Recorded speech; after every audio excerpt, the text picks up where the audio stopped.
Maharashtra today 24 news, सत्य परिस्थितीचा सविस्तर आढावा।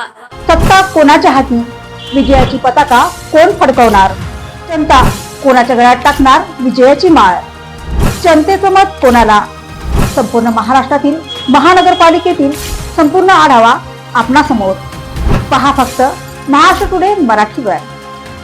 काँग्रेसचे ज्येष्ठ नेते हिदायत पटेल यांच्यावर जीवघेणा हल्ला, मशिदीजवळ करण्यात आला हल्ला। काँग्रेसचे ज्येष्ठ नेते हिदायत पटेल यांच्यावर अकोटच्या ग्रामीण भागात हल्ला करण्यात आला आहे। हल्ल्यात गंभीर जखमी पटेल यांची प्रकृती चिंताजनक असल्याचे वृत्त आहे। सूत्रांकडून मिळालेल्या माहितीनुसार हिदायत पटेल यांच्यावर एका मशिदीजवळ हा हल्ला करण्यात आला। माहिती मिळताच अकोट शहरातील ग्रामस्थ आणि रहिवासी धांडे रुग्णालयात दाखल झाले। परिस्थिती आणखी चिघळू नये म्हणून अकोट उपविभागीय पोलीस अधिकारी निखिल पाटील यांनी तात्काळ पोलीस बंदोबस्त वाढवला व अकोट शहर पोलीस स्टेशन व ठाणेदार अमोल माळवे साहेब ने शहर मध्यकडा पोलीस बंदोबस्त ठेवला।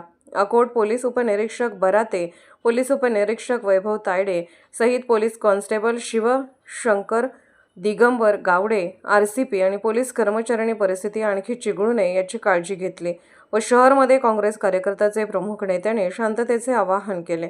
महाराष्ट्र टुडे मराठीसाठी ब्युरो रिपोर्ट जफर खान, अकोट, अकोला। दुपारी अंदाजे 2 वाजता सुमारास मोहल्ला गाव आपले अकोट ग्रामीण पोलीस स्टेशन हद्दीमध्ये तिकडे मोठी मस्जिदची परिसरात हयातुल खान बरकतुल्ला खान पटेल त्यांनी उपाध्यक्ष काँग्रेस पक्ष त्यांच्यावर उबैद खान, कालू खान उर्फ राजीव खान यांनी 4 प्रकरणांचे त्यांच्यावर जखमी केलेले आहे। त्यांनी त्यावेळेस मस्जिदमध्ये धार्मिक ग्रंथांची वाचन करत आहे। त्यावेळेस घटना घडली, तुरंत आपल्याला माहिती आलेले आपण पोलीस टीम तिकडे रवाना केलेले आणि तुरंत आपण हॉस्पिटलमध्ये त्यांच्या लोकांचा पण संपर्क करून हॉस्पिटलमध्ये शिफ्ट केलेले इकडे दांड्या हॉस्पिटलमध्ये आणि सध्या त्यांच्या कंडिशन पण स्टेबल आहे आणि अकोलावरून ओझोन हॉस्पिटलची डॉक्टर्स पण इकडे आलेले, त्यांचं ट्रीटमेंट पण सुरू आहे आणि आरोपीचा शोध सध्या चालू आहे। आपण 4 पोलीस टीम आरोपीची शोध लावण्यासाठी तयार केलेले आणि रवाना केलेले आहे। LCBची 2 टीम आणि पोलीस स्टेशनची 2 टीम अशी 4 टीम रवाना केलेले आहे। आरोपी लवकरात लवकर सापडेल। कारण काय याच्या मागचं?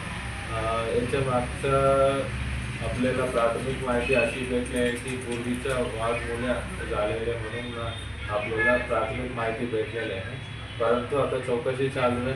आता आरोपी भेटल्यानंतर आपल्याला क्लिअर होऊन जाईल। सर, प्राथमिक चौकशीमध्ये काही राजकीय वादही याच्यात आहे असं समोर येते आहे का?